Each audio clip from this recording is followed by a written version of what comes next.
Okay, good morning again. I'm going to read two more chapters and it's going to conclude our study today. A lot of time we don't look at Proverbs, but Proverbs is wisdom.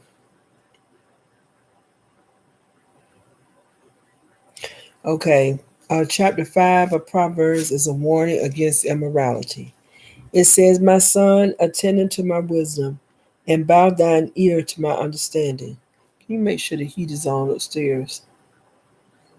Okay. It says that thou mayest regard discretion, and that thy lips may keep knowledge.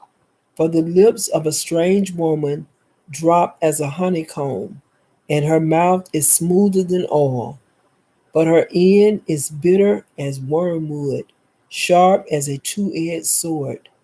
Her feet go down to death, her steps take hold on hell. Lest thou shouldest ponder the path of life, her ways are movable, that thou canst not know them. Hear me now, therefore, O ye children, and depart not from the words of my mouth. Remove thy way far from her, and come not nigh the door of her house, lest thou give thine honor unto others, and thy years unto the cruel, lest strangers be filled with thy wealth, and thy labors be in the house of a stranger. And thou mourn at the last, when thy flesh and thy body are consumed, and say, how have I hated instruction, and my heart despised reproof, and have not obeyed the voice of my teachers, nor labakasakarabaha, tired Sam, nor incline mine ear to them that instructed me. I was almost in all evil in the midst of the congregation and assembly. Exhortation on fidelity in marriage. Drink waters out of thine own cistern, and running waters out of thine own well. Let thy fountains be dispersed abroad, and rivers of waters in the streets. Let them be only thine own, and not strangers with thee. Let thy fountain be blessed, and rejoice with the wife of thy youth. Let her be as the loving hind in pleasant roe.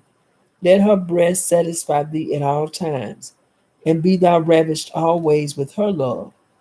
And why wilt thou, my son, be ravished with a strange woman, and embrace the bosom of a stranger? For the ways of man are before the eyes of the Lord, and he pondereth all his goings. His own iniquities shall take the wicked himself, and he shall be holden with the cords, hula bind Satan, of his sins. He shall die without instruction, and in the greatness of his folly he shall go astray.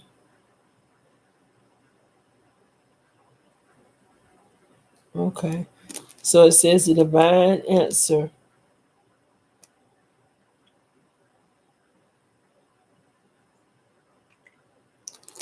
It said the price of unchastity is immense. The loss of wealth, the loss of health, a possible reference to venereal disease, and self regret. God tells the believer ahead of time what he will say if he gets involved in this sin. The divine answer to sexual desire is fidelity within the marital bond. Sexual virility is here described as running waters that must be preserved for legitimate relationships. Ravished means intoxicated, exhilarated. This verse shows that the sexual relationship in marriage exists for pleasure as well as procreation. Another reason for rejecting sexual temptation is that the Lord sees all and will punish the wrongdoer. He shall die does not necessarily mean a physical death, but it refers to an absence of life.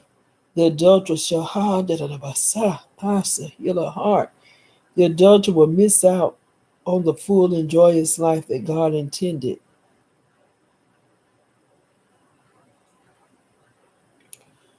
Okay, so now I'm gonna get ready to read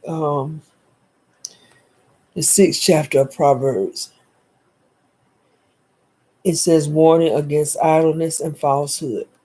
My son, if thou be surety for thy friend, if thou hast stricken, oh God, I hear.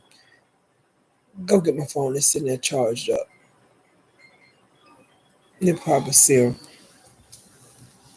Alabasidi Alabohoshaga, heal my surroundings. Save Shandaga. Come and anoint me, oh God. Lift me, lift my body. She is son. Sededebesidi Alabohoshaga. God, Sam. Sededebesidi Alabohoshaga. God, rebuild her now.